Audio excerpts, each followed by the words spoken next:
அனைத்திற்கு உயிரோடை Tamil ILC Tamil உயிரோடை தமிழில் அன்றுகளே அரசியல் களம். இன்றைய அரசியல் கள நிகழ்ச்சியில் தாயகத்திலிருந்து தாயக உடவியலாளர் இராமேந்திரன் இணைகின்றார். வணக்கம் இராமேந்திரன். வணக்கம் தராண்ணா. அன்புறவுகளுக்கும் நேர வணக்கம். அன்பர்கள் சார்பாக உங்களுக்கும் வணக்கத்தை தெரிவித்துக் கொண்டு இராமேந்திரன், இன்றைய அரசியல் கள நிகழ்ச்சியில் தமிழ் அரசியல் பரப்பில் நடைபெறுகின்ற விடயங்களை பார்ப்போம். குறிப்பாக நிறைய தடவைகள் பேசி வந்திருக்கின்றோம். தமிழ் அரசியல்வாதிகள், தமிழ் அரசியல் கட்சிகளுடைய நிலைப்பாடுகள் தொடர்பாக பேசி வந்திருக்கின்றோம். கடந்த ஆண்டு ஆரம்பத்தின் பொழுது அல்லது நடுப்பகுதியில் DTNAயும் தமிழ் தேசிய மக்கள் முன்னணியும் இணைந்து செயல்படுவதற்கான ஒரு சமிக்கை காணப்பட்டது. ஆனால் அது சரிவராத ஒரு நிலைமை ஏற்பட்டது. அதனைத் தொடர்ந்து தமிழரசு கட்சியும் சங்கம் இணைந்து செயல்படுவது போல் சில நகர்வுகளை பார்க்கக்கூடியதாக இருந்தது. இப்பொழுது வருகின்ற செய்திகளை பார்க்கும் பொழுது DTNAயும் தமிழரசு கட்சியும் இணைந்து செயல்படுவதற்கான முயற்சிகள் எடுக்கப்படுவதாகவும், இதற்கு முக்கியமான காரணம் ஏற்கனவே இவர்கள் எடுத்த முயற்சி விட்ட இடைவெளி இங்கே நிரப்பப்பட போகின்றதா என்ற ஒரு கேள்வி வருகின்றது. நேற்றைய சந்திப்பு, இந்த DTNAக்கும் தமிழரசு கட்சிக்கும் இடையில் நடைபெற்ற சந்திப்பு தொடர்பாக நீங்கள் என்ன அவதானித்தீர்கள் என்று உறவுகளுக்கு கூறுவீர்களா?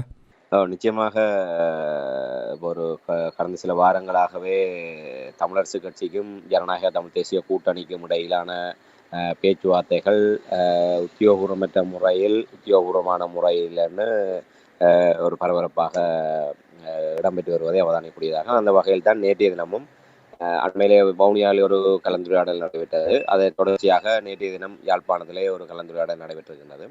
அதிலே தமிழரசு கட்சி சார்பாக அதனுடைய பதில் தலைவராக இருக்கின்ற CVK சிவஞானம் மற்றும் பதில் செயலாளராக இருக்கின்ற MA சுமந்திரன் ஆகியோர் தமிழரசு கட்சி சார்பாக பங்கு பெற்றிருக்கின்றார்கள்.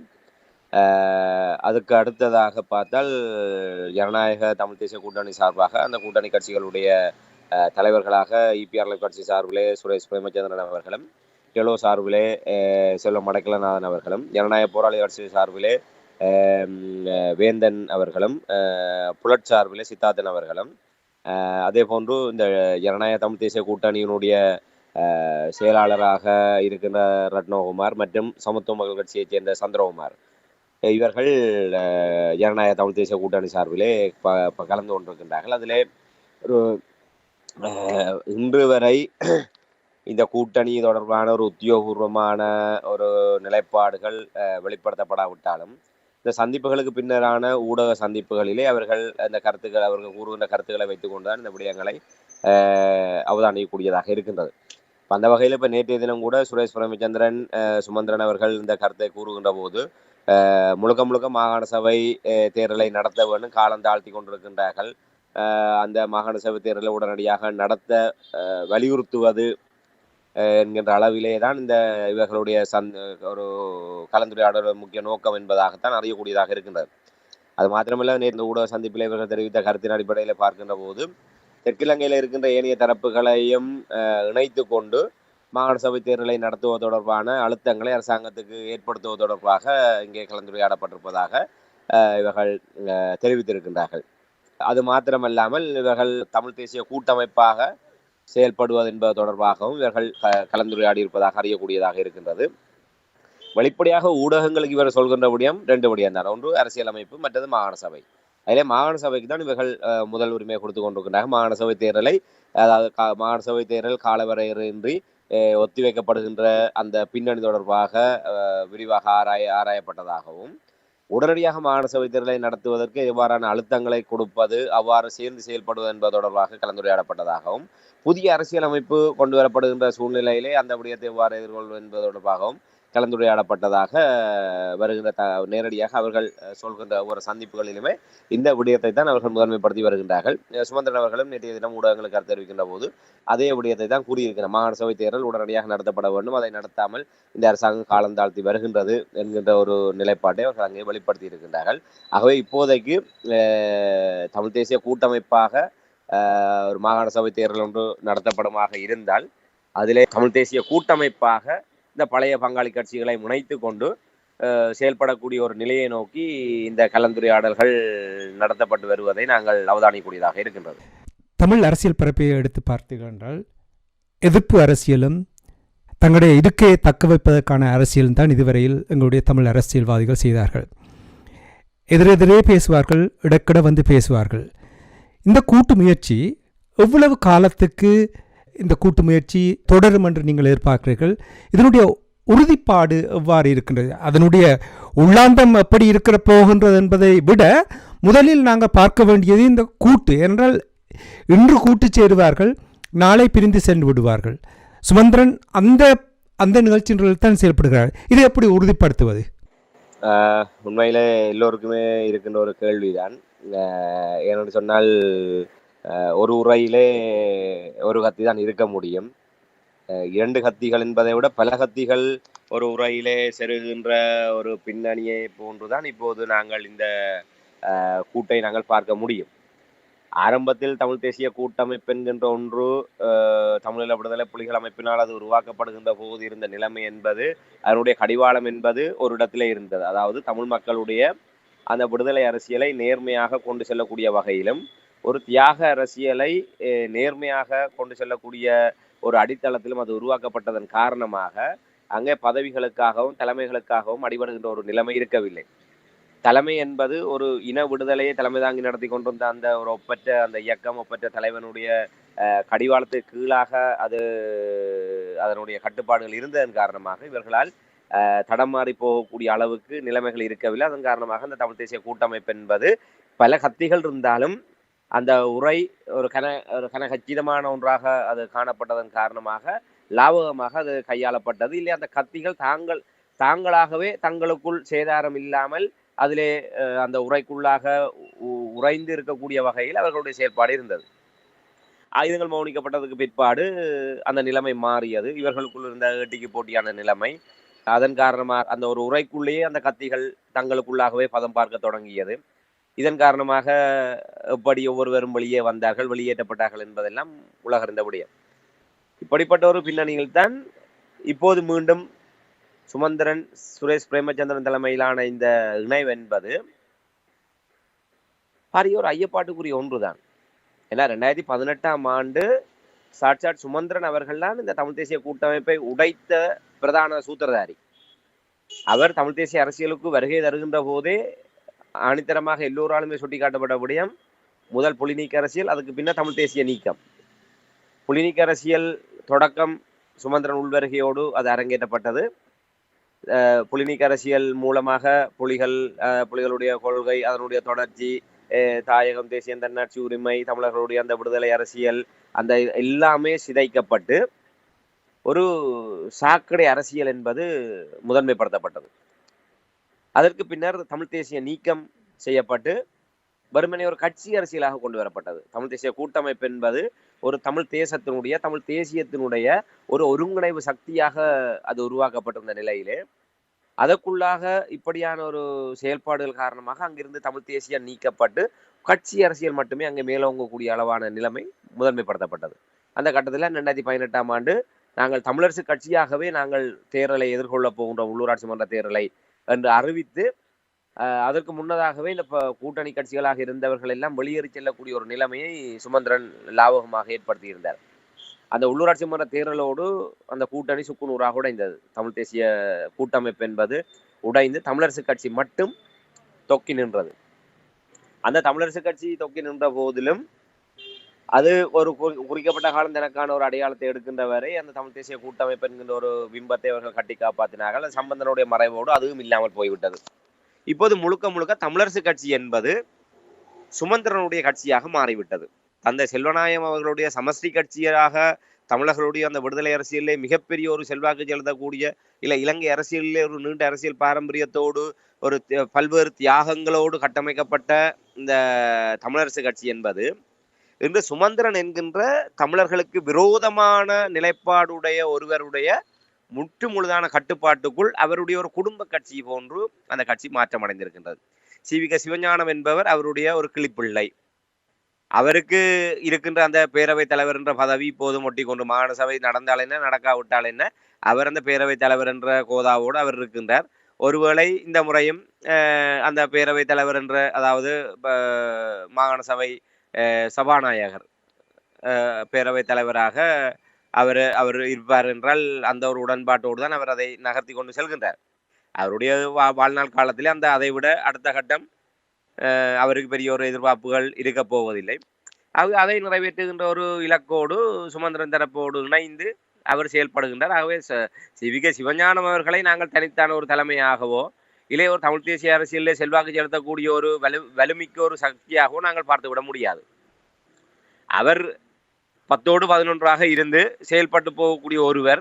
சுமந்திரன் தனக்கேற்ற ஒருவரை சாடிக்கேற்ற மூடியை போன்ற சிவிக சிவஞானம் அவர்களை கட்சியினுடைய பதில் தலைவராக்கி இருக்கின்றார். ஆக இப்படிப்பட்ட ஒரு நிலைமையிலே தமிழரசு கட்சி எப்படி இருக்கின்றது என்பதை நாங்கள் புரிந்து கொள்ள வேண்டும். அதே நேரத்தில் இந்த ஜனநாயக தமிழ் தேசிய கூட்டணி என்று சொல்லக்கூடிய அந்த டிடிஎன்ஏ ஏற்கனவே சங்கை திருடியவர்கள். தமிழ் மக்களுடைய ஏகோபித்த ஆணையை பெற்று கடந்த ஜனாதிபதி தேர்தலிலே தமிழ் மக்கள் தேசமாக திரண்டு தமிழ் மக்களுடைய கூட்டு வெளிப்பாட்டை முரசறைகின்ற ஒரு சின்னமாக சங்கு சின்னம் உருவாக்கப்பட்டு அது அங்கீகரிக்கப்பட்டது. அந்த தமிழ் மக்களுடைய அந்த ஒரு அர்ப்பணிப்பான ஒரு நிலை வெளிப்படுத்தப்பட்ட ஈரம் காய்வதற்கு முன்னரே கபடத்தனமாக அந்த சங்கை களவாடியவர்கள் இந்த டிடிஎன்ஏ தரப்பினர். அதுவரை குத்துவிளக்கு சின்னத்தோடு இருந்தவர்கள் அந்த குத்துவிளக்கு சின்னத்தை கொண்டு தாங்கள் தமிழ் மக்களிடையே செல்வதென்பது போகாத ஊருக்கு வழி தேடுகின்ற வகையிலாக இருக்கும் என்ற ஒரு நிலை அவர்களுக்கே தெரிந்திருக்கும். ஆகவே தமிழ் மக்களால் அண்மித்த நிலைப்பாட்டிலே அங்கீகரிக்கப்பட்ட அந்த சங்கு சின்னத்தை தங்களுடைய சின்னமாக கொண்டு உள்ளூராட்சி மன்ற தேர்தலை எதிர்கொள்வதன் ஊடாக ஒரு தமிழ் மக்களிடையே ஒரு கணிசமான ஒரு தாக்கத்தை செலுத்த முடியும் என்று அவர்கள் கணக்கு போட்டு அந்த சங்கு சின்னத்துக்கு பின்னாலே தமிழ் மக்களுடைய ஒரு கூட்டு ஆணை இருக்கின்றது, அதை ஒரு உள்ளார்ந்தமாக அது ஒரு விசுவாசமாக நேர்மையாக கடத்தி செல்லக்கூடிய தரப்பாக தாங்கள் இருப்போம் என்ற ஒரு நிலைப்பாட்டோடு அவர்கள் சங்க சின்னத்தை களவாடவில்லை. அப்படி அவர்கள் செய்திருந்தால் இவ்வளவு தூரம் விமர்சனம், இன்று வரை நாங்கள் அந்த களவாடின என்ற சொல்லை நாங்கள் பயன்படுத்த வேண்டிய ஒரு தேவை வந்திருக்காது.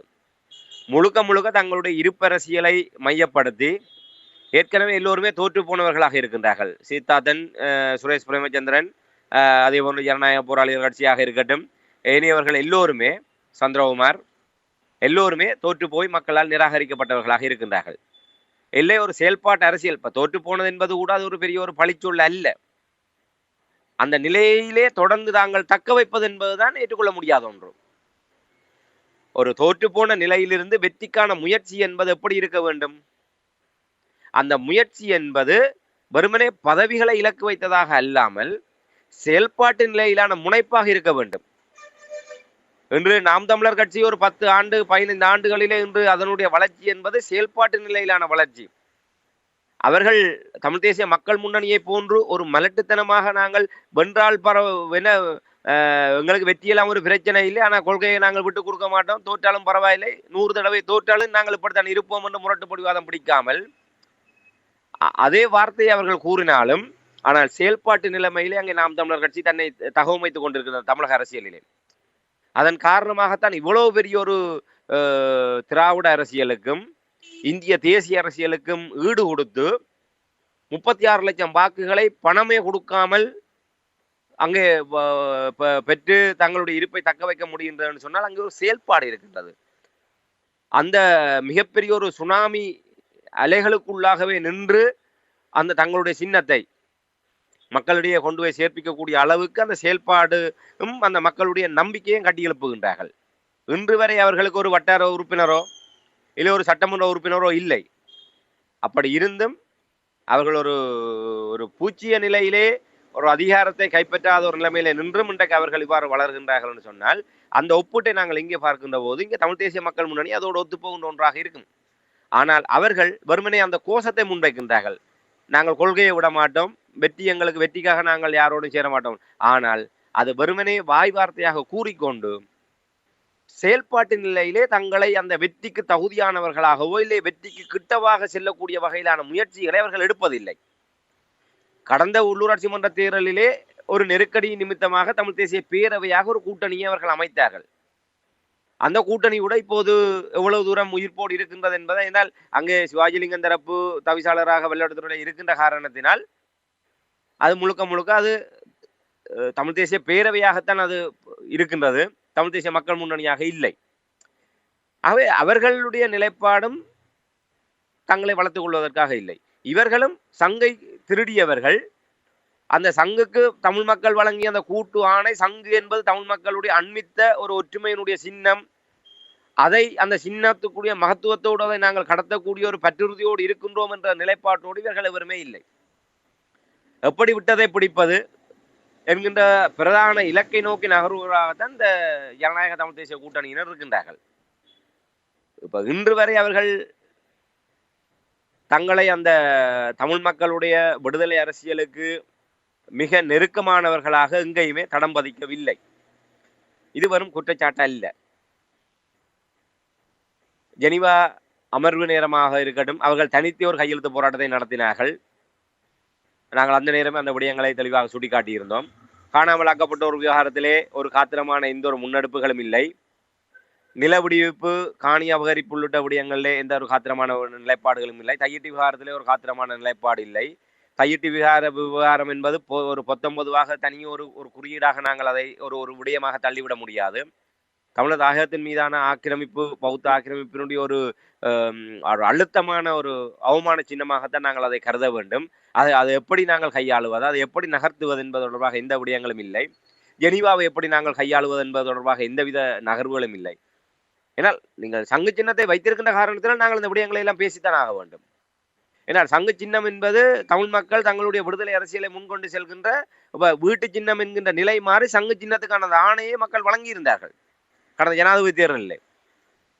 ஆகவே அதை பெற்றவர்கள் அதற்கு தகுதியானவர்களா என்று நாங்கள் ஆய்வு செய்து பார்க்கின்ற போது இவர்கள் அப்படி எந்தவித செயல்பாடும் செயல்திறனான இதுவுமே இல்லாமல் காலத்துக்கு காலம் தேர்தல் அரசியலை மட்டுமே இலக்காக கொண்டு செயல்படுகின்ற ஒருவர்களாக இருக்கின்றார்கள். இன்று மாகாண சபை தேர்தல் வரப்போகின்றது. அந்த மாகாண சபை தேர்தலை சைக்கிள் தரப்பும் தங்களை கலட்டி விட்டு விட்டது. நாங்கள் என்ன செய்வது, நாங்கள் இப்படியோ உதிரிகளாக நிற்போமாக இருந்தால் மாகாண சபை தேர்தலிலே எங்களுடைய நிலைமை என்பது பரிதாபத்துக்குரியதாக மாறும். ஆகவே பரவாயில்லை, சுமந்திரன் எவ்வளவுதான் அவமானப்படுத்தினாலும் சுமந்திரனுடைய காலில் போய் விழுந்து சரணாகதி அடைந்து இந்த மாகாண சபையிலாவது ஏதாவது கொஞ்சம் ஒரு உயிர் பிச்சை பெற்றுக்கொள்வோம் என்கின்ற நோக்கத்தோடு சுமந்திரனிடம் சென்று சரணாகதி அடைந்திருக்கின்றார்கள். இது எப்படி நாங்கள் ஒரு ஆரோக்கியமானதாக பார்க்க முடியும், உறுதிப்பாடுடையதாக பார்க்க முடியும்? ஏனால் ஒவ்வொருவருடைய இலக்குகள், எதிர்பார்ப்புகள் என்பது தங்கள் அரசியல் சார்ந்து தங்கள் அரசியல் எதிர்காலம் சார்ந்ததாக இருக்கின்ற போது நிச்சயமாக அங்கு மீண்டும் முட்டல்கள், மோதல்கள் ஏற்படக்கூடிய வாய்ப்புகள் இருக்கின்றது. ஏன்னால் சுமந்திரன் அவர்களுடைய நிலைப்பாடு என்பது உண்மையிலே அது ஒரு மிகப்பெரிய ஒரு கேள்விக்குறி. யாராலுமே சுமந்திரனை இலகுவாக அளந்து விட முடியாது. உண்மையாக தமிழ் தேசிய கண்ணோட்டத்திலே நாங்கள் பார்க்கின்ற போது தமிழ் தேசியத்தை வேறறுக்கின்ற அந்த நிகழ்ச்சி நிரலே சுமந்திரன் களமிறக்கப்பட்டிருக்கின்றார். தமிழ் தேசிய கூட்டமைப்பு சிதைக்கப்பட்டது, தமிழ் தேசியம் சிதைக்கப்பட்டது, இறுதியாக தமிழரசு கட்சியும் சிதைக்கப்பட்டு இந்த சுமந்திரனுடைய குடும்ப கட்சியாக, ஒரு சொந்த கட்சியாக அந்த கட்சி மாற்றப்பட்டிருக்கின்றது. இப்போது இவர்களை அரவணைப்பதன் ஊடாக எஞ்சிய காலத்திலே தன்னுடைய நிகழ்ச்சியினர்களை முன்கொண்டு செல்வதற்கு அவர் பார்க்கின்றார். வடக்கு மாகாணத்துடைய முதலமைச்சர் என்கின்ற தன்னுடைய பெருங்கனவை ஈடேற்றுவதற்கு ஒரு ஆடுகளம் தேவைப்படுகின்றது. ஸ்ரீதரன் அவர்களை தமிழரசு கட்சியிலிருந்து அப்புறப்படுத்துவதற்கு பல்வேறு திட்டங்கள் சுமந்திரனால் அரங்கேற்றப்பட்டு கொண்டிருக்கின்றது. கட்சிக்குள்ளாகவே நெருக்கடிகள் பிரயோகிக்கப்பட்டு கொண்டிருக்கின்றது. இப்படிப்பட்ட நிலைமையிலே தமிழரசு கட்சியினுடைய அடையாளமாக, வடக்கு மாகாணத்திலே தமிழரசு கட்சியினுடைய ஒரு அடையாளமாக ஸ்ரீதரன் அவர்கள் விளங்கி கொண்டிருக்கின்றார். குறிப்பாக யாழ்ப்பாணம் தேர்தல் மாவட்டத்திலே உங்களுக்கு தெரியும், 9 வேட்பாளர்கள் இருந்த போதும் ஸ்ரீதரன் அவர்கள் தனித்து 35,000க்கும் மேற்பட்ட வாக்குகளை பெற்று ஒரு பாராளுமன்ற உறுப்பினராக தெரிவு செய்யப்பட்டார். ஏனைய அத்தனை பேருமே சுமந்திரன் சார்பான வேட்பாளர்கள். ஆனால் ஒரு 15,000 கூட சுமந்திரனால் கடக்க முடியாத ஒரு நிலைமை இருந்தது. படுதோல்வி அடைந்தார். அவை இப்போது யாழ்ப்பாண தமிழரசு கட்சியினுடைய ஒரு அபிமானம் பெற்ற ஒருவராக ஸ்ரீதரன் அவர்கள் இருக்கின்றார். ஆக ஸ்ரீதரன் அவர்களை தோற்கடிப்பதன் ஊடாக, அவரை கட்சியில் நெருக்கடிக்குள்ளாக்குவதன் ஊடாக தங்களுடைய அரசியலை முன்கொண்டு செல்வதற்கு சுமந்திரன் கட்சிக்குள்ளாக சில விடயங்களை நகர்த்துகின்றார். இப்போது இந்த கூட்டணியில சந்திரகுமார் இந்த ஜனநாயக தமிழ் தேசிய கூட்டணிக்குள்ள ஒரு தரப்பாக இருக்கிறார். சந்திரகுமார் ஸ்ரீதரன் அவர்களுடைய எதிரணி. கிளிநொச்சி மாவட்டத்துக்குள்ளே ஸ்ரீதரன் எதிர் தரப்பாக அந்த வாக்குகளை ஒருமுகப்படுத்தக்கூடிய ஒருவராக சந்திரகுமார் காணப்படுகின்றார். ஆகவே சந்திரகுமார் உள்ள ஜனநாயக தமிழ் தேசிய கூட்டணியை இதுக்குள்ளே இணைப்பதன் ஊடாக ஸ்ரீதரன், தன்னுடைய அரசியல் எதிரியாக இருக்கின்ற ஸ்ரீதரனுக்கு ஒரு நெருக்கடியை கொடுப்பது. அந்த மாகாண சபை தேர்தல் வருகின்ற போது இவர்கள் ஒரு கூட்டணி அமைக்கணும். ஸ்ரீதரன் கடந்த தேர்தலில் சுமந்திரன் அவர்கள் கூட ஏற்கனவே பல பினாமிகளை சுயேட்சை குழுக்களாக இறக்கி வாக்குகளை பிரிக்க முற்பட்ட போது கூட ஒரு பக்கம் தனக்காக வாக்குகளை கொண்டு வருவதற்கு பலரை அவர் இணைத்து வேட்பாளராக்கியது ஒரு பக்கம். அதே போன்று இன்னொரு திட்டத்தை நகர்த்தி இருந்தார். ஸ்ரீதரனுக்கு எங்கெங்கெல்லாம் வாக்குகள் அதிகமாக விழுமோ அந்தந்த இடங்களில் அவருடைய வாக்குகளை உடைப்பதற்கு பல சுயேட்சை குழுக்களை களமிறக்கி விட்டு அதனூடாக வாக்குகளை உடைக்க முற்பட்டார். ஆனால் எந்த முயற்சியுமே கைகூடாமல் ஸ்ரீதரன் அவர்கள் வெற்றி பெறுகின்ற ஒரு நிலைமை வந்தது. ஆக அப்படிப்பட்ட ஒரு நிலைமையிலே மாகாண சபை தேர்தலிலும் ஸ்ரீதரனுடைய கை ஓங்கிவிடக் கூடாது என்று சொன்னால் இனிமேல் இந்த பின்கதவு முயற்சிகள் கைகூடாது. ஏன்னால் அவர் இப்போது பாராளுமன்ற உறுப்பினராக இருக்கின்றார். ஒரு கட்சிக்குள்ளாக இந்த எதிர்ப்பின் காரணமாக ஏற்படுகின்ற ஒரு அனுதாபம் மேலும் ஸ்ரீதரன் தரப்பு அந்த ஆதரவு வட்டத்தை மேலும் ஒரு வலுப்படுத்தக்கூடிய நிலைமை இருக்கின்றது. ஆக இப்போது வெளியே வந்து ஒரு தரப்பை சிறிதனுக்கு எதிராக இருக்கின்ற ஒரு தரப்பை அரவணைப்பதன் ஊடாக இந்த விடயத்தை சாத்தியமாக்குவது. ஆக இதில் இவர்களுடைய நோக்கம், இவர்களுக்கு தங்களுடைய அரசியல் சுமந்திரனுக்கு ஸ்ரீதரனை களத்தறுப்பதற்கு ஒரு அணி தேவை. அதிலே சந்திரகுமார் இருக்கின்றார். தான் முதலமைச்சராக வர வேண்டும், முதலமைச்சர் என்கின்ற ஒரு நிலையிலே நின்று கொண்டு உலகத்தோடு தமிழ் மக்களுடைய விடயங்களை கையாள வேண்டும். ஆகவே இதற்கு பின்னால் இருக்கிற அமெரிக்க தரப்பு உள்ளிட்ட அந்த எலும்பு துண்டுகளை தூக்கி போடுவர்களுடைய நிகழ்ச்சி நிரலை இலங்கை அரசியலிலே நகர்த்துவதற்கு இவருக்கு ஒரு பதவி தேவைப்படுகின்றது. இப்போது இருக்கின்ற தமிழரசு கட்சியினுடைய அந்த பதில் தலைவர் என்கின்ற நிலையை வச்சுக்கொண்டு இவரால் எதுவுமே செய்ய முடியாது. ஒரு மக்கள் ஆணை பெற்ற, மக்கள் அங்கீகாரம் பெற்ற ஒரு பதவி தேவைப்படுகின்றது. இவர் எதிர்பார்த்ததை போன்று சத்தியலிங்கம் அவர்களை பதவி விலக வைத்துவிட்டு பின்கத வழியாக சென்றால் அந்த விமர்சனங்கள் இனிமேல் அவர் முகம் கொடுக்க முடியாது. அதன் காரணமாக அந்த விடயத்தை கூட இப்போது தாமதப்படுத்தி கொண்டு மாகாண சபை தேர்தலை நடத்தி அதன் மூலமாக முதலமைச்சராக வேண்டும் என்ற ஒரு கனவோடு நிற்கின்றார். அவர் முதலமைச்சரான ஏற்கனவே சுமந்திரன் தமிழ் தேசிய கூட்டமைப்புக்குள் இருக்கின்ற போது சம்பந்தனும் சுமந்திரனும் ஒரு காலகட்டத்திலே முடிவுகளை எடுத்தார்கள். அதுக்கு பின்னர் சுமந்திரன் முடிவுகளை எடுத்தார்கள். தங்களுடன் ஆலோசிக்கப்படுவதில்லை, தங்களுக்கு எந்த விடயங்களுமே தெரியாது, தங்களுக்கு தெரியாமல் தன்னிச்சையாக தனிநபர் முடிவுகள் எடுக்கப்படுகின்றது என்று கூறித்தான் அதுக்குள்ளே இருந்தவர்கள் பல்வேறு முரண்பாடுகளை காலத்துக்கு காலம் ஏற்படுத்தினார்கள். அதே நிலைமை இப்போதும் ஏற்படுவதற்கான வாய்ப்புகள் இருக்கின்றது இந்த கூட்டுக்குள்ளே. ஏன்னால் சுமந்திரனுக்கு தேவை முடியும் வரை இவர்களை அரவணைத்துக் கொண்டு இவர்களுடையெல்லாம் கருத்து கேட்பதை போன்று அவர் பாசாங்கம் செய்து கொண்டு இருப்பார். எல்லாம் தேவை முடிந்ததற்கு பிற்பாடு அவர் தன்போக்கிலே செயல்படுற ஒரு தமிழரசு கட்சி இருக்கின்றது. அந்த சொந்த கட்சிக்குள்ளேயே தனக்கு சார்பான சாணக்கியன் போன்றவர்களை வைத்துக்கொண்டு காய்களை நகர்த்தி கொண்டு வருபவர் அந்த உள்கட்சி ஜனநாயக ரீதி அடிப்படையிலே அந்த கட்சிக்குள்ளாக எந்த விடயங்களையுமே ஒரு நகர்த்துவதில்லை. ஒரு கட்சியினுடைய பாராளுமன்ற குழு தலைவராக இருக்கின்ற ஸ்ரீதரனுக்கு எவ்வாறான முக்கியத்துவம் கொடுக்கின்றார், அவரை எப்படி வெட்டி வீழ்த்த வேண்டும் என்று கங்கணம் கட்டிக்கொண்டு செயல்படுகின்றார் என்பது வெள்ளிடமலை. அப்படிப்பட்ட ஒரு நிலைமையிலே இவர்களுக்கு இப்போது ஸ்ரீதரன் அவர்களுக்கு சொந்த கட்சிக்குள்ளே நடக்கின்ற விடயம் நாளை சுரேஷ் பிரேமச்சந்திரன் அவர்களுக்கோ இல்லை செல்வம் அடைக்கலநாதன் அவர்களுக்கோ இல்லை புலட் சித்தார்த்தன் அவர்களுக்கோ இல்லை ஜனநாயக போராளிகள் கட்சிகளுக்கோ இல்லை சந்திரகுமாருக்கோ நேர்வதற்கு எவ்வளவு நேரமாகும்? சொந்த கட்சிக்குள்ளேயே வாக்குகளை பெற்று கட்சிக்கென்று ஒரு பாராளுமன்ற உறுப்புரிமையையும் ஒரு யாழ்ப்பாண மாவட்டத்திலே ஒரு கட்சிக்கென்ற ஒரு கௌரவத்தையும் கொண்டு வந்து சேர்த்த ஸ்ரீதரனையே இவ்வளவு தூரம் பழிவாங்குகின்ற ஒரு நிலை என்று சொன்னால் ஆகவே இதையெல்லாம் நாங்கள் ஒரு கற்பனையில் கதைக்கின்ற நிலைமை அல்ல. இதெல்லாம் நிச்சயமாக அடுத்தடுத்த கட்டங்களிலே நடைபெறப் போகின்ற விடயங்கள். ஏற்கனவே அரசியல் புரசலாக சில செய்திகள் வருகின்றது.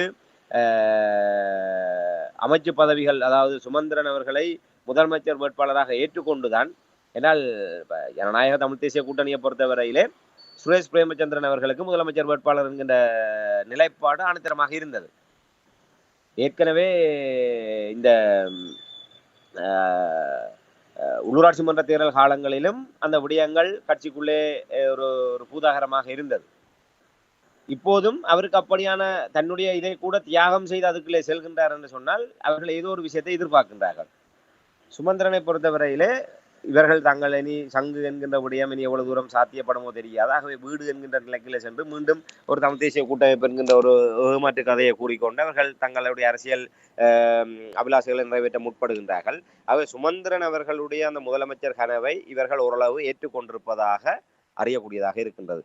அதற்கு பிரதிபலனாக வடக்கு மாகாண சபைக்கு உட்பட்டிருக்கின்ற அந்த அமைச்சு பதவிகளை இந்த கட்சிகளுக்கு பகிர்ந்தளிப்பது, அதிலும் முக்கியமாக ஒரு 3 கட்சிகளுக்கு அந்த அமைச்சு பதவிகளை ஒரு பகிர்ந்தளிப்பது தொடர்பாக ஒரு பேச்சுவார்த்தையிலே, அதாவது அவர்களுடைய உள்ளக நிலைப்பாட்டிலே ஏற்றுக்கொண்ட அடிப்படையில் தான் இந்த விடயங்கள் எல்லாம் முன்னகர்த்தப்பட்டு வருவதாக செய்திகள் வந்து கொண்டிருக்கின்றது. அது உறுதிப்படுத்தக்கூடிய செய்தியா இல்லையா?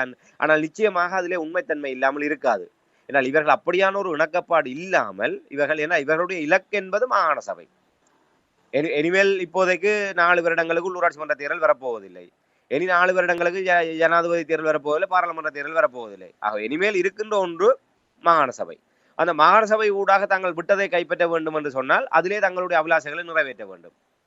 அதற்கு சுமந்திரனோடு சென்றுதான் நாங்கள் சேர வேண்டும் என்றால் அதுக்கு ஏற்ற வகையிலே தங்களை இசைவாக்கமடைய செய்கின்றார்கள். சரி, முதலமைச்சர் கனவை தியாகம் செய்துவிட்டு அந்த அமைச்சு பதவியை எடுத்துக்கொள்வது என்கின்ற நிலைப்பாட்டோடு இவர்கள் இப்போது இணங்கி இருக்கின்றார்கள். ஆகவே இந்த விடயங்கள் ஒரு உத்தியோகபூர்வமற்ற முறையிலே இவர்களுக்குள் பேசப்பட்ட விடயங்கள் நாளை ஒப்பந்த வடிவத்துக்கு வருமா?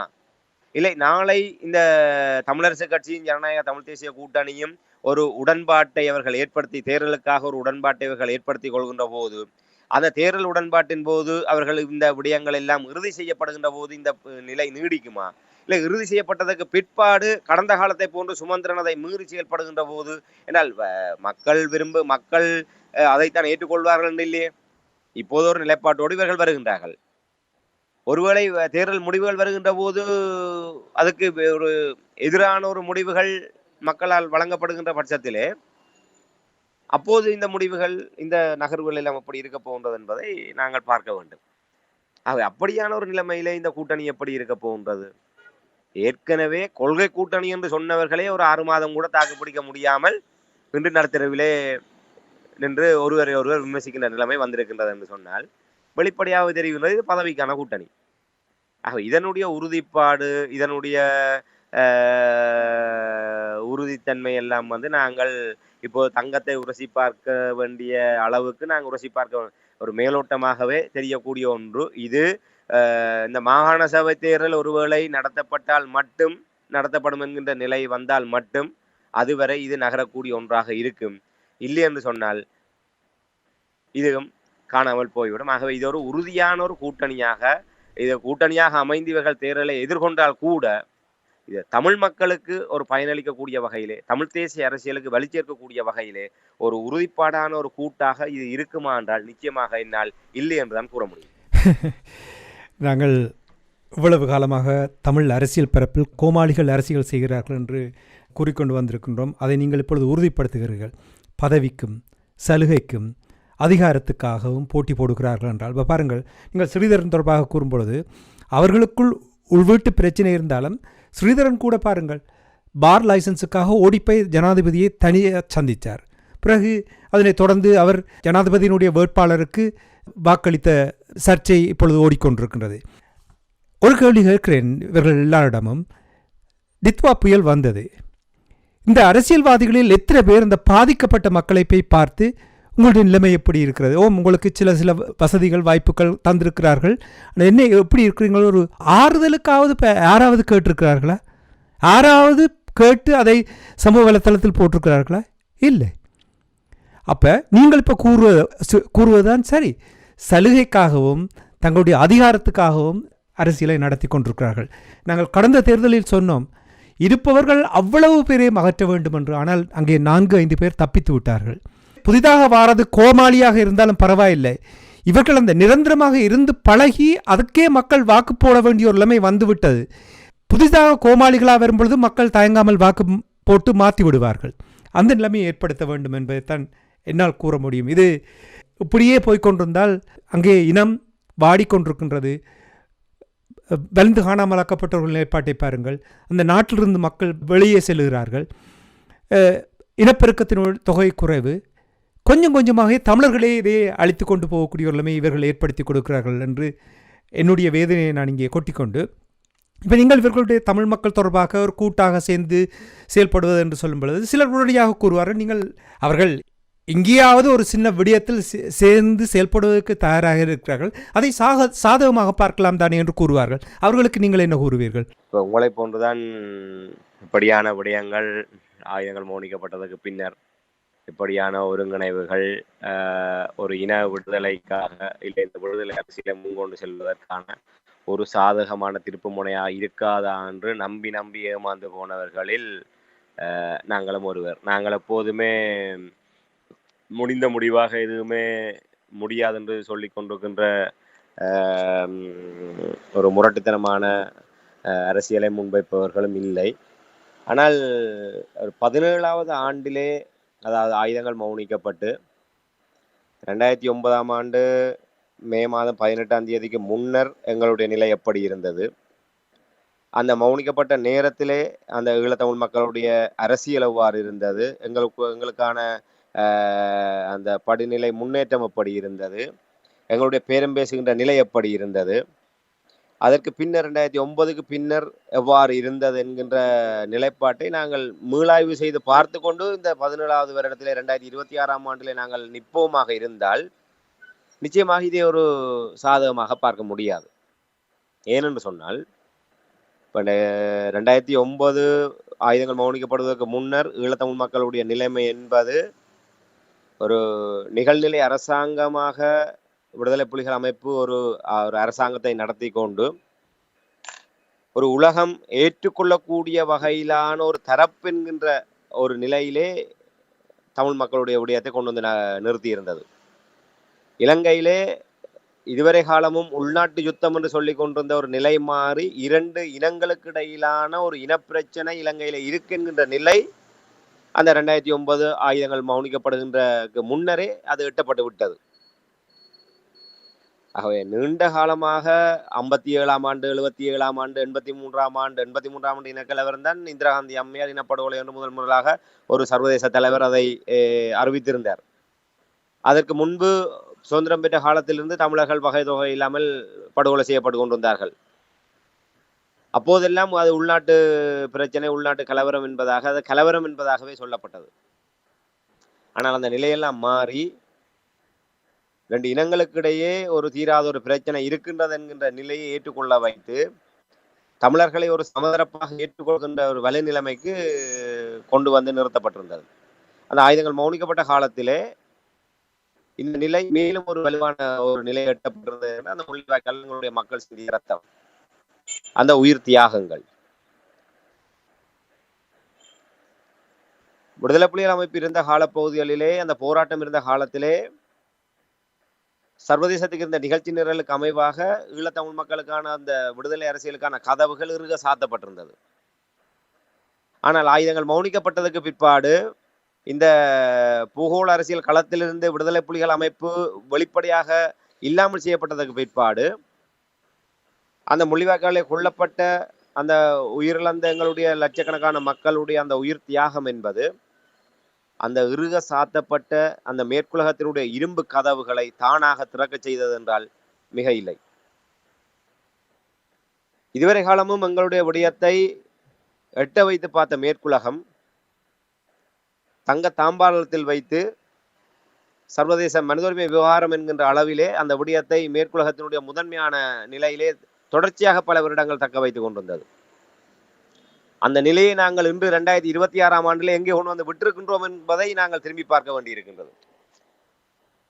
உண்மையிலே இந்த ஒற்றுமை முயற்சிகள், இந்த கூட்டணி முயற்சிகள் அந்த நிலையை மேலும் அடுத்தடுத்த நிலைமைக்கு கொண்டு சென்று அதிலே நாங்கள் இன்று ஏதாவது ஒரு படிநிலை முன்னேற்றத்தை கண்டிருப்போமாக இருந்தால் அதற்கு காரணமான தரப்பினரை நாங்கள் கண்மூடித்தனமாக கடைசி வரை அவர்களுக்கு பின்னாலே பயணித்திருக்க முடியும், ஏற்றுக்கொண்டிருக்க முடியும், அங்கீகரித்திருக்க முடியும்.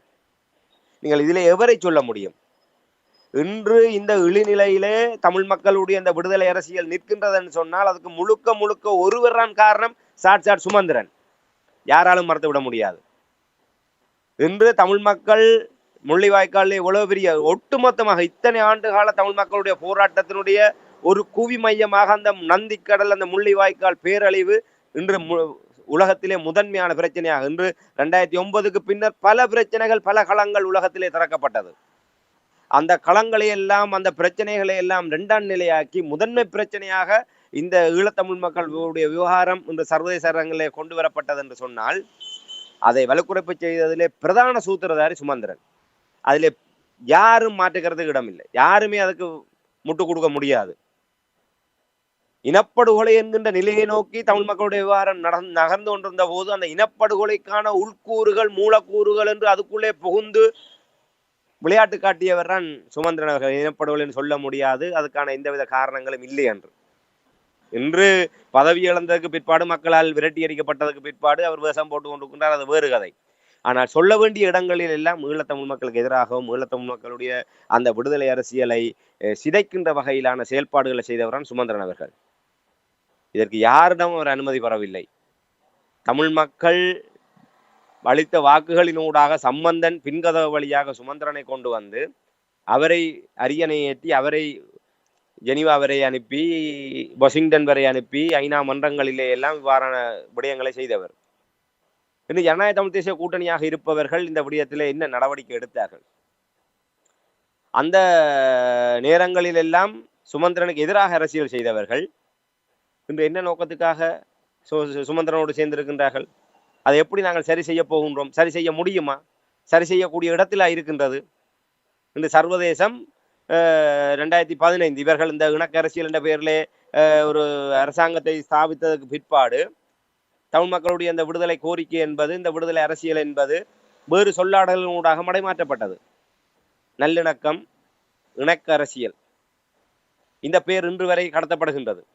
பொருளாதார நெருக்கடி, அதற்கு பின்னரான அனுர அரசாங்கத்தினுடைய ஆட்சி மாற்றம், அதுக்கு பின்னரான டித்வா புயல் பேரழிவு, உலகத்துடைய பார்வைகள் வேறு வேறு திசைகளை நோக்கி சென்று கொண்டிருக்கின்றது. இலங்கைக்கான அளவீடுகள் என்பது வேறு விதமாக மாறிக்கொண்டிருக்கின்றது. ஆனால் முதல் இந்த 2015ஆம் ஆண்டு இவர்கள் தமிழினத்தை கொண்டு போய் சிங்கள தேசியத்திடமும் எலும்பு துண்டுகளை தூக்கி போடுகின்ற மேற்குலக நாடுகளிடமும் அடிபணிய வைக்கின்ற அந்த தருணம் வரை 2015க்கு முற்பட்ட காலத்திலே இலங்கை தீவை பொறுத்தவரையிலே ஈழத்தமிழ் மக்களுடைய ஒரு ஒரு தரப்பாக ஈழத்தமிழ் மக்களுடைய விவகாரம் முதன்மைப்படுத்தப்பட்டிருந்தது. சிங்கள ஆட்சியாளர்கள் இரண்டாம் தரப்பாக பார்க்கப்பட்டது. ஆனால் தமிழ் தேசிய கூட்டமைப்பு சுமந்திரன் சம்பந்தன் தலைமையிலான அந்த இணக்க அரசியல், அந்த மோசடி நாடகத்தின் மூலமாக இந்த நிலைமை மாற்றப்பட்டது. ஆக இப்படியாக 2026ஆம் ஆண்டு மெல்ல மெல்ல அப்படியே கரைந்து இன்று தமிழ் மக்களுடைய விவகாரம் போனால் போகுது என்ற ஒரு பரிதாப நிலையிலே எங்களை கையாளக்கூடிய அளவில் தான் கொண்டு வந்து நிறுத்தி இருக்கின்றது. என்று பல்வேறு விடயங்கள் இப்போது கூட சர்வதேச மன்றங்கள், சர்வதேச அமைப்புகள் சுட்டிக்காட்டப்பட்டு வருகின்றது. ஆனால் அதற்கான கூட்டு வெளிப்பாடு ஒன்று எங்களுடைய மக்கள் பிரதிநிதிகள். என்று புலம்பெயர் தேசத்திலே எங்களுடைய செயல்பாட்டாளர்கள் அங்கே இந்த விடயங்களை ஆணித்தரமாக கூறிய போது, நீங்கள் அமைதியாக இருங்கள், மக்களால் தெரிவு செய்யப்பட்ட பிரதிநிதிகள் எதை சொல்கின்றார்களோ அதைத்தான் நாங்கள் ஏற்றுக்கொள்வோம் என்பதாக கூறினார்கள். அவ்வாறு கூறிவிட்டு அவர்களுக்கு ஏற்றவாறு ஒரு மிதவாத தலைமைகளை இங்கே உருவாக்கினார்கள். அவர்களை அதை சொல்ல வைத்தார்கள். இந்த அவர்களே சொல்கின்றார்கள், இனப்படுகொலை இல்லை, சர்வதேச விசாரணை வேண்டாம் என்று, நாங்கள் உள்ளக பொறிமுறைக்குள்ளாக அரசாங்கத்தோடு சேர்ந்து நாங்கள் நல்லிணக்கமாக போகின்றோம் என்று கூறுகின்றார்கள். ஆகவே நீங்கள் இங்கே இருந்து கொண்டு உங்களுடைய அரசியலை நீங்கள் கைவிடுங்கள் என்ற வகையில் புலம்பெயர் எங்களுடைய குரல்கள் நசுக்கப்பட்டது. ஆகவே எங்களுடைய ஈழத்திலே எங்களுடைய நசுக்கப்பட்ட குரல்கள் புலம்பெயர் செயல்பாட்டாளர்கள், புலம்பெயர் அமைப்புகள் ஊடாக ஒழித்த போது அந்த குரல்களும் இப்படியான மென்போக்கு அரசியல்வாதிகள், இந்த விலைபோன அரசியல் தரப்பினரால் நசுக்கப்பட்டது. அதை இப்போது சொல்லுங்கள், இப்படியானவர்கள் இப்படியான ஒரு மிக ஒரு பலகீனமான நிலைமையிலே எங்களுடைய நிலைமையை கொண்டு வந்து நிறுத்தி இருக்கின்ற நிலைமையிலே இதற்கு காரணமானவர்களே மீண்டும் நாங்கள் இதை ஒன்று கூடுகின்றோம் என்று சொன்னால் அதை நாங்கள் எப்படி நம்புவது? இது எந்த ஒரு கட்டத்திலுமே நாங்கள் இது சாதகமாக பார்க்க வேண்டுமாக இருந்தால் அதற்கான கட்டங்கள், அதற்கான தருணங்கள் எல்லாம் கடந்து விட்டது. இப்போது கூட இதை நாங்கள் சாதகமாக பார்ப்பதாக இருந்தால் அவர்கள் செய்ய வேண்டிய ஒரு வேலை, எப்படி ஜனாதிபதி தமிழ் பொது வேட்பாளர் விவகாரம் என்பது சிவில் சமூகங்களாக கையிலே எடுக்கப்பட்டு முன்னகர்த்தப்பட்டு சிவில் சமூகங்கள் வடகிழக்கிலே பரிணமித்து வருகின்றது. 2009க்கு பின்னர் ராயப்பு ஜோசப் அவர்கள் விட்டு சென்ற இடத்துக்கு பின்னர், தமிழ் மக்கள் பேரவை விட்டு சென்ற இடத்துக்கு பின்னர் மீண்டும் ஒரு சிவில் சமூகம் அரசியலை கட்டுப்படுத்தக்கூடிய வகையிலான ஒரு சிவில் கட்டமைப்பு பலம் பெற்று வருகின்றது என்கின்ற ஒரு அச்சத்தின் மத்தியில் தான் இந்த தரப்புகள் இதுக்குள்ளே வந்து புகுந்தார்கள். அதில் இந்த ஜனநாயக தமிழ் தேசிய கூட்டணியும் ஒரு தரப்பு உள்ளே வந்து ஆட்டத்தை கலைத்தார்கள். தங்கள் வசம் எடுத்து சன்னத்தை கூட களவெடுத்து சென்றார்கள். ஆகவே அப்படி இந்த ஜனாதிபதி பொது வேட்பாளர் விடயம் கூட இன்று இவ்வளவு தூரம் காத்திரமாக மக்களால் ஏற்றுக்கொள்ளப்பட்டதுக்கு என்ன காரணம்? அது சிவில் அமைப்புகளினால் எந்தவித அரசியல் நோக்கமும் இல்லாமல் தமிழ் மக்களுடைய நிலையில் நின்று கொண்டு காலப்பொருத்தமாக அந்த நேரத்தில் எது தேவையோ அதை முன்னகர்த்திய போது அதற்கு பக்கபலமாக வந்து நின்று கொண்டு இதை இன்று அரசியல் தரப்புகள் அதில் வராவிட்டால் இது இன்னும் வீச்சான நிலைமைக்கு சென்றிருக்கு. இவர்கள் அதுக்குள்ளே வந்து குழப்பியதனால் தான் இன்று இவ்வாறான குழப்பம். தமிழ் தேசிய மக்கள் முன்னணி வெளியே நின்று புறக்கணியுங்கள் என்றது, தமிழரசு கட்சி எதிராக நின்றது, நடுவிலே ஒரு சில தரப்புகள் உள்நோக்கத்தோடு நின்றார்கள். ஆகவே தமிழ் அரசியல் என்பது அந்த தமிழ் தேசத்தினுடைய ஆத்மார்த்தமான நிலைப்பாட்டுக்கு எந்த விதத்திலுமே பங்களிப்பு செய்யவில்லை.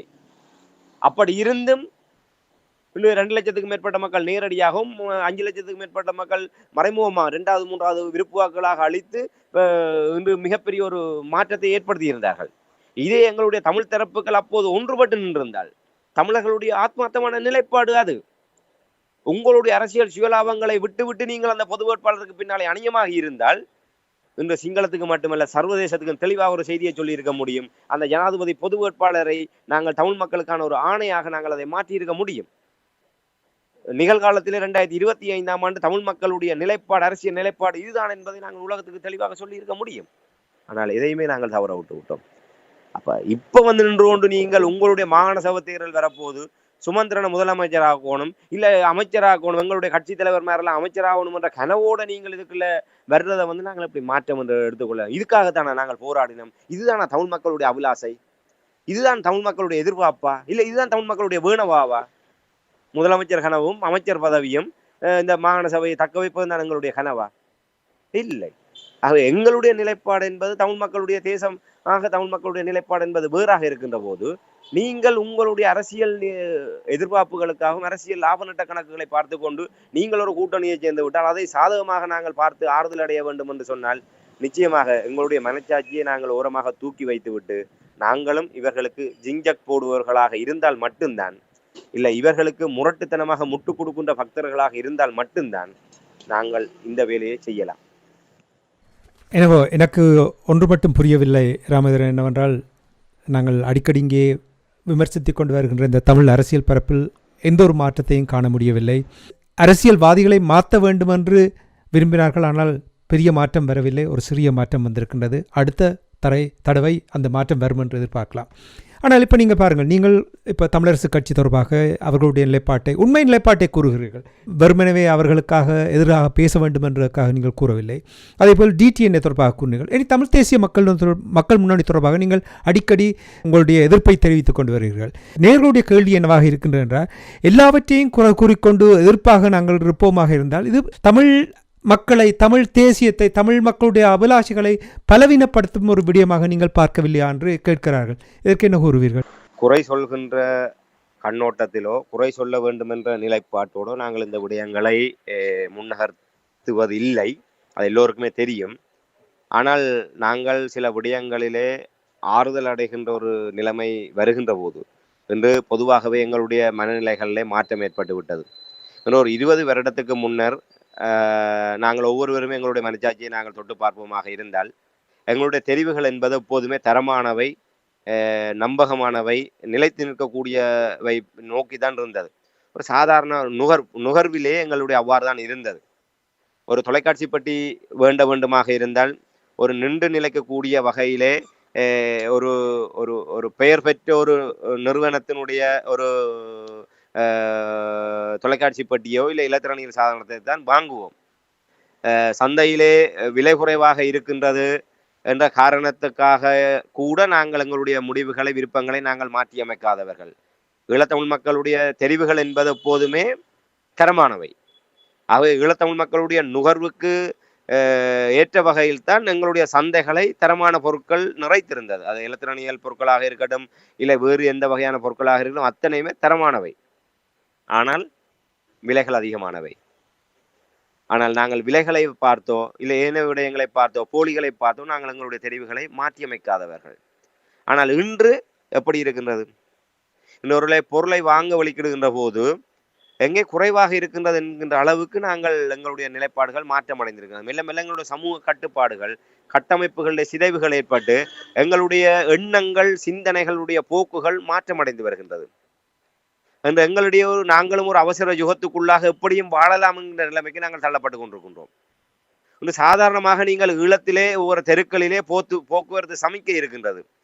அந்த சமிக்கை விளக்குகளிலே நீங்கள் நின்றீங்கள் என்று சொன்னால் எங்களுடைய சமூகம் இந்த திசையை நோக்கி சென்று கொண்டிருக்கின்றது என்பதை அவதானிக்க முடியும்.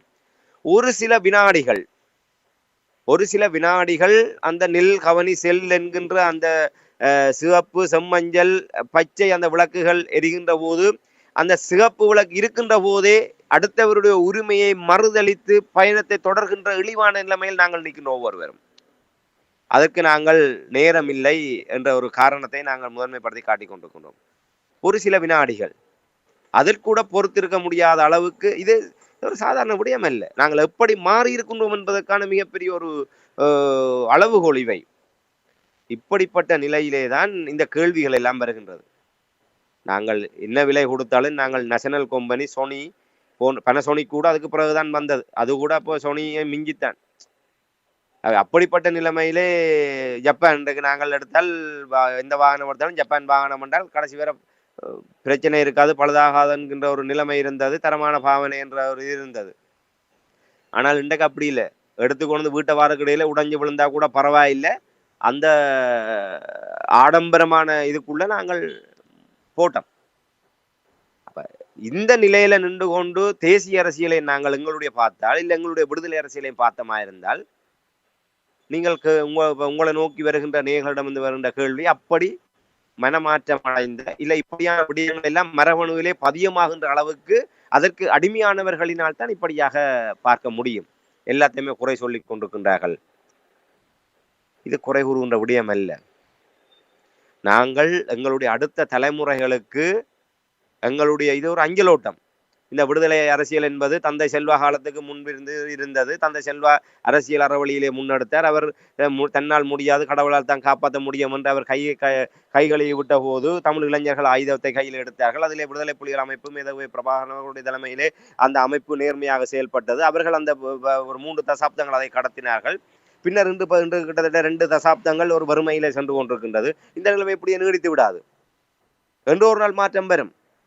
அந்த மாற்றம் வருகின்ற வரை அந்த தலைமுறைகளுக்கு அந்த தலைமுறைகள் அந்த நிலையை நோக்கி வருகின்ற வரை நாங்கள் இதை நேர்மையாக தூய்மையாக கடத்த வேண்டிய கடப்பாடங்களுக்கு இருக்கின்றது. நாங்கள் இப்போதே சமரசமடைந்து எங்களை நாங்களே திசை மாற்றி விடுவோமாக இருந்தால் ஒரு 100 ஆண்டுகள் சென்றாலும் மீண்டும் ஒரு தலையெடுப்பு என்பது தலை நிமிர்வு என்பது சாத்தியமில்லாமல் போய்விடும். ஆக இப்படியான போலிகளை ஏமாற்றுகளை அம்பலப்படுத்தி தான் ஆக வேண்டும். நாங்கள் இதில் எந்த விதத்திலுமே நாங்கள் வெக்கப்படவோ இல்லை வேதனைப்படவோ வேண்டிய அவசியம் இல்லை. இந்த சுமந்திரன் அவர்களுடைய அரசியல் வரலாற்றிலே அவர் 2010ஆம் ஆண்டு அரசியலுக்கு கொண்டு வரப்பட்டதுக்கு பிற்பாடு இன்று வரை அவருடைய வரலாற்றிலே அரசியல் பயணத்திலே ஈழத்தமிழ் மக்களுடைய விடுதலை அரசியலுக்கு வெளிச்சேர்க்கக்கூடியவாறான உள்ளார்ந்தமான ஏதாவது ஒரு சம்பவத்தை யாராவது ஒருவர் வெளிப்படையாக நாங்கள் நேரடியாக ஒரு நிகழ்ச்சியை நேர்களுடன் நடத்துகின்ற போது அதில் எங்களுடன் வந்து விவாதிக்க தயார் என்று சொன்னால் நிச்சயமாக விரட்டு நாங்கள் விவாதிக்க தயாராக இருக்கின்றோம். அவர் இப்போது வந்து கன்னியா வழக்கெடுக்கின்றார், அந்த வழக்கெடுக்கிற இந்த வழக்கு, இதெல்லாம் எங்களுக்கு வேண்டாம். இதெல்லாம் இன்னத்துக்கு எடுக்கிறாருன்னா இப்போ எல்லாம் பதவி இழந்து போய் நிற்க இதெல்லாம் வருது. ஞானக்கண் அவருக்கு வருது, மக்களால் நிராகரிக்கப்பட்டிருக்க எப்படி வருது. அந்த வழக்குகளை எத்தனையில் அவர் வெற்றி பெற்றிருக்கிறார், எத்தனையில் தமிழ் மக்களுக்கான உரிமைகளை பெற்றுக் கொடுத்திருக்காரு என்ற ஒரு பக்கம் இருக்குது. எல்லாம் வழக்குகளில் போய் வாதாடினா பிறகு நாங்கள் தூக்கி வச்சு கொண்டாடலாது. இன்றைக்கு மிகப்பெரிய ஒரு கேவலம் என்னன்னு சொன்னால் கழுத்தில் நஞ்சு குப்பியை கட்டி கொண்டு எங்களுக்காக உயிரை கொடுத்த அந்த மானமறவர்கள், அந்த உயிரை கொடுக்க துச்சமாக நின்ற அந்த போராளிகளை எங்களுடைய முன்மாதிரிகளாக ஏற்றுக்கொண்டு அந்த பயணித்த சமூகம் இன்றைக்கு காசை வேண்டி கொண்டு வாதாடுகின்ற வழக்கறிஞர்களுக்காகவும் கள்ளமண் கடத்தினவனையும் கஞ்சா கடத்தினவனையும் போதைப்பொருள் கடத்தவனையும் கற்பழித்தவனையும் காசை வேண்டி கொண்டு புனையில வெளியில் எடுத்து விட்ட வழக்கறிஞருக்கு பின்னாலையும் தமிழ் தேசியத்தின் தலையெழுத்தை கொண்டு போய் நாங்கள் அடமானம் வச்சு போட்டு நிற்கிற அந்த ஆக்களிட்ட நிச்சயமாக நாங்கள் ஏமாற்றத்தை தான் நாங்கள் சொல்கிற அவைகளுக்கு பிடிக்காது. ஏன்னா அதெல்லாம் தெரிஞ்சோன்னா அவைகள்கிட்ட நிற்கிறோம். அவன் இது நாங்கள் வேணுமென்று சொல்கின்ற விஷயம் இல்லை, இதுதான் உண்மை. தமிழ் தேசியத்தை யாருக்காகவும் நாங்கள் விட்டு கொடுக்க முடியாது. தமிழ் தேசியம் என்பது இன்று எத்தனையோ லட்சக்கணக்கான மக்களுடைய உயிர் தியாகத்திலே கட்டமைக்கப்பட்டிருக்கின்றது. அவர்கள் ஒவ்வொருவரும் இப்படி எங்களைப் போல் நினைத்திருந்தால், குறிப்பாக அந்த 50,000 மாவீரர்கள் எங்களை போன்று நினைத்திருந்தால் அவர்கள் எப்படியோ வாழ்ந்திருக்கலாம். ஆனால் அவர்கள் எப்படியோ வாழ்ந்திருப்பார்கள். எங்களுடைய தமிழினம் இப்படியான நிலைமையில இருந்திருக்குமா? நாங்கள் இப்படியான ஒரு அங்கீகாரத்தோடு இப்படியான ஒரு நல்ல நிலையிலே நாங்கள் இருந்திருப்போமா என்பதை நாங்கள் எங்களுடைய மனச்சாட்சியத்தோடு பார்க்க வேண்டும். ஆகவே இந்த எங்களுடைய தமிழ் தேசிய தொடர்பான எங்களுடைய இந்த ஆய்வு நிலை என்பது வெறுமனே எங்களுடைய விருப்பு வெறுப்புகளுக்கு அப்போ அவரை பிடிக்கும் இவரை பிடிக்காது என்கின்ற நிலைப்பாட்டிலே நாங்கள் அந்த விடயங்களை முன்வைப்பவர்கள் அல்ல. இன்று தமிழ் தேசிய அரசியல் எப்படி முன்னெடுக்கப்பட வேண்டும், அதற்கு எதிராக எவரவர் செயல்படுகின்றார்களோ அவர்களை நாங்கள் இந்த விடயங்களை வெளிப்படுத்தி தான் ஆக வேண்டும். வெளிப்படுத்துகின்ற போது தெளிவு பிறக்கும். நாங்கள் இத்தனை ஆண்டுகளாக எங்களை போன்றவர்களுடைய ஒரு அரும்பெரும் முயற்சியினால்தான் என்று சில மாற்றங்கள் தமிழ் தேசிய அரசியலில் இடம்பெற்றுக் கொண்டிருக்கின்றது. ஆகவே இதை ஒட்டுமொத்தமாக உண்மைகள் கசக்கத்தான் செய்யும். காலங்கள் பிந்தியதற்கு பிற்பாடு கூட அது உணரக்கூடிய ஒன்றாக இருக்கும். இன்று மாகாண சபை தேர்தல், மாகாண சபை நடத்தப்பட்ட ஆக வேண்டும் என்று தலைகளாக நிற்பவர்களிடம் ஏதாவது கொள்கை நிலைப்பாடு இருக்கின்றதா? நாங்கள் 2019 நாங்கள் மிக தெளிவாக பேசியிருக்கின்றோம். மாகாண சபை தேர்தல் தான் இந்தியாவினால் ஈழத்தமிழ் மக்களுடைய நிலையில கொண்டு வந்து திணிக்கப்பட போகின்றது. அது இந்திய அளவிலே என்று அல்லாமல் இந்த சர்வதேச மட்டத்துக்கு ஜெனிவா என்கின்ற களத்துக்கு அதை இந்தியா நகர்த்தி இருக்கின்றது. ஆகவே இப்போதே நாங்கள் வெளிப்படைய வேண்டும். அந்த மாகாண சபை தேர்தலை எவ்வாறு நாங்கள் எதிர்கொள்வது, அந்த மாகாண சபை தேர்தலை எதிர்கொள்வதாக இருந்தால் மாகாணத்திடமிருந்து பறிக்கப்பட்ட அதிகாரங்களை எப்படி நாங்கள் நிலைநிறுத்துவது, நாங்கள் எப்படி தமிழ் தரப்பு ஒன்றாக நின்று அதை வலியுறுத்துவது என்கிற விடயமெல்லாம் நாங்கள் 2019 பேசியிருக்கின்றோம். 2019 நாங்கள் பேசியதை 2026 இவர்கள் பேசுவார்களா? இல்லை, பேசிக்கொண்டிருப்பவர்கள் அப்படியான எண்ணங்கள் இருக்கின்றதா? இல்லை. 2026 மாகாண சபை தேர்தலுக்கு முண்டியடிக்கின்றார்கள். சரி, இவர்கள் தெளிவாக ஒரு நிலைப்பாட்டுக்கு வந்துவிட்டு அறிவிக்க முடியுமா? இந்த தேர்தலை இந்தியாவை நோக்கி, சர்வதேசத்தை நோக்கி ஒரு கோரிக்கை முன்வைக்க முடியுமா? இந்த மாகாண சபை என்று விக்னேஸ்வரன் ஐயா அவர்கள் ஒரு கேள்வி பதில் அறிக்கையில் கூறுகிறார். மாகாண சபை என்பது சிங்களவர்களுக்காக கொண்டு வரப்பட்டதல்ல, தமிழர்களுக்காக கொண்டு வரப்பட்டது. அப்போது தமிழர்களுடைய வடகிழக்கு பிராந்தியத்திலே ஒரு தனித்தான ஒரு நிர்வாக அலகை கொண்டு வர வேண்டும் என்பதற்காகத்தான் மாகாண அது கொண்டு வரப்பட்ட போது அது தனித்தே ஒரு தமிழ் மக்களுடைய பிரிவினையாக இருக்கக்கூடாது என்பதற்காக 9 மாகாணங்களாக வகுக்கப்பட்டதை தவிர உண்மையிலே சிங்கள ஒட்டுமொத்த நாட்டுக்கும் தேவையில்லை. சிங்கள மக்கள் இருக்கிற இடத்திலே அவர்களுக்குரிய அரசாங்கம் அவர்களை பார்த்துக் கொள்ளும். தமிழர்களுடைய நிலப்பரப்பிலே தமிழர்கள் அங்கே அடக்கப்பட்டு கொண்டு வந்தார்கள். ஆகவே அப்படிப்பட்ட ஒரு நிலைமையிலே நீங்கள் அதை வலியுறுத்த முடியுமா? வடகிழக்கிலே ஆரம்பத்திலே மாகாண சபைகள் கொண்டு வரப்பட்ட போது இருந்த நிலைமை, கொண்டு வரப்பட்டதுக்கு பிற்பாடு தமிழ் தரப்பால் உணரப்பட்ட பலகீனங்களும் குறைபாடுகளும் சுட்டிக்காட்டப்பட்டு அவை அனைத்துமே சீர் செய்யப்பட்டு அதற்கான முழுமையான அதிகாரங்களோட காணி போலீஸ் அதிகாரம் உள்ளிட்ட மீள கைவாங்கப்படாது என்கின்ற ஒரு உறுதிப்பாடோடைய நிலையோடு மாகாண சபைக்கான அதிகாரங்களை உருவாக்கப்பட்டதுக்கு பிற்பாடு தேர்தலை நடத்த கேட்கின்ற துணிச்சல் இவர்களிடம் இருக்கின்றதா? இல்லை, அதற்கு இவர்கள் தயாராக இருக்கின்றார்களா? அதற்கான அழுத்தத்தை இவர்கள் கொடுப்பார்களா? அப்படி ஒரு தேர்தல் நடத்தப்பட்டால் மட்டுமே தமிழ் தரப்பு தேர்தலை பங்கெடுக்கும், இல்லை என்றால் புறக்கணிப்போம் என்று சொல்கின்ற நேர்மை இவர்களிடம் இருக்கின்றதா? அதை சீட்டு நாங்கள் கொண்டாடுகின்றோம், தலையில தூக்கி வை. இதுதான் 2019 நாங்கள் கத்தி கொண்டிருக்கின்றோம். மாகாண சபை தேர்தல் எங்கள் மீது திணிக்கப்பட போகின்றது. எங்களிடம் அரைகுறையான தீர்வு திட்டம் திணிக்கப்பட்டு பிரச்சனையை முடிக்க போகின்றாங்க. ஏன்னால் உலகத்தை பொறுத்தவரையில இனி தமிழ் மக்களுடைய வாரம் என்பது ஒரு பிரச்சனையாக கடத்தி செல்ல முடியாது. ஆகவே அவர்களுடைய அந்த சினிமா பாணியில சொல்றாங்க, ஃபைலை க்ளோஸ் பண்ண வேண்டிய ஒரு நிலைமைக்கு வந்து விட்டார்கள். ஆகவே ஒரு மாகாண சபை தேர்தலை நடத்திவிட்டு ஒப்புக்குறு தேர்தலை நடத்துவது அதுக்கு பின்ன ஆக அற்புதம் என்று சொல்லி அவர்கள் ஒரு பேட்டி கொடுத்து விட்டு சென்று விடுவார். தமிழ் மக்கள் தேர்தல் மூலமாக வடக்கு கிழக்கில் தமிழர் மக்களால் தெரிவு செய்யப்பட்ட ஒரு அதிகார மன்றம் வந்திருக்கின்றது, அவர்களுக்கு எல்லா விடயங்களும் சரியாக நடக்கும் என்று இந்த அரசாங்கத்தோடு சேர்ந்து நீங்கள் ஏதோ செய்யுங்கள் என்று ஒரு போதனை செய்துவிட்டு காலத்துக்கு காலம் அவர்கள் ஒரு விடயத்தை கடத்தி விடுவார்கள். ஆகவே அப்படியான ஒரு ஆபத்து தமிழ் மக்களுக்கு சூழ்ந்திருக்கின்றது. அந்த சூழ்ந்திருக்கின்ற நேரத்திலும் உங்களுடைய பதவிகளுக்காக நீங்கள் குறுக்கோட்டமோடி நீங்கள் இடையிலே ஒரு சில முயற்சிகளை எடுத்துவிட்டு நீங்கள் ஒரு ஊடக சந்திப்பை நடத்தி நாங்கள்லாம் எல்லாம் வந்துட்டோம் என்று சொல்லி சொன்னால் அதை நாங்கள் நம்பிக்கொண்டு ஏற்றுக்கொண்டு போகணும் என்று சொன்னால் அது நிச்சயமாக எங்களுடைய இனத்தை நாங்கள் விலை பேசுபவர்களாகத்தான் இருக்க முடியும். சரி, என்னை பொறுத்தவரையில இதை நான் குறைபாடாக பார்க்கின்றோம் என்ற ஒரு நிலைப்பாட்டில் கூட நாங்கள் அந்த எண்ணப்பாடுகளை மாற்றிக்கொண்டு சென்று விட முடியாது என்பதை தான் இந்த இடத்துல ஆணித்தரமாக கூற முடியும். என்னவோ எங்கேயோ ஒரு இடத்தில் ஒரு சரியான வழியை கண்டுபிடிக்கக்கூடிய ஒரு நிலைமை ஏற்படும். மெதுமெதுவாக இந்த நீங்கள் கூறுகின்ற விடயங்கள் அகன்று செல்லும் பொழுது, களையப்படும் பொழுது, அப்பொழுதுதான் ஒரு தமிழ் மக்களுக்கு விடிவு வரும் என்பதை இந்த நேரத்தில் கூறிக்கொண்டு இன்றைய அரசியல் கலை நிகழ்ச்சியில் இணைந்து தமிழ் அரசியல் பரப்பில் உள்ள அரசியல் நிலைமைகளை உயிரோடை தமிழ் உறவுகளோடு பயந்து கொண்டமைக்காக உயிரோடை தமிழ் அன்பர்கள் சார்பாக நன்றி கூறிக்கொண்டு மீண்டும் இன்னும் ஒரு நிகழ்ச்சி இணைந்திருப்போம். அதுவரைக்கும் நன்றி, வணக்கம். இராமேந்திரன். நிச்சயமான நன்றி, வணக்கம். எமது பார்வையாளர்களுக்கு வணக்கம். மக்களின் குரலாய் ஓங்கி ஒலிக்கும் இலக்கு மின்னிதழ் மற்றும் உயிரோடை தமிழ் வானொலி ஆகிய இவ்விரு ஊடகங்களும் உங்களைப் போன்ற எமது நேயர்கள் நண்பர்களின் ஆதரவிலேயே இயங்கி வருகின்றன. மிக குறைந்த வளங்களுடன் பல இடர்கள் மற்றும் தடைகளை தாண்டி பயணிக்கும் எமது ஊடகங்களின் பணிகள் மேலும் வளர உங்களால் முடிந்த நிதியுதவியை வழங்கி இன்னும் காத்திரமான செயற்பாடுகளை முன்னெடுக்க உதவுமாறு மிகவும் பணிவன்புடன் வேண்டி நிற்கின்றோம். உங்கள் பங்களிப்பு உங்களின் உரிமை குரலாய் ஓங்கி ஒலிக்கும். நன்றி.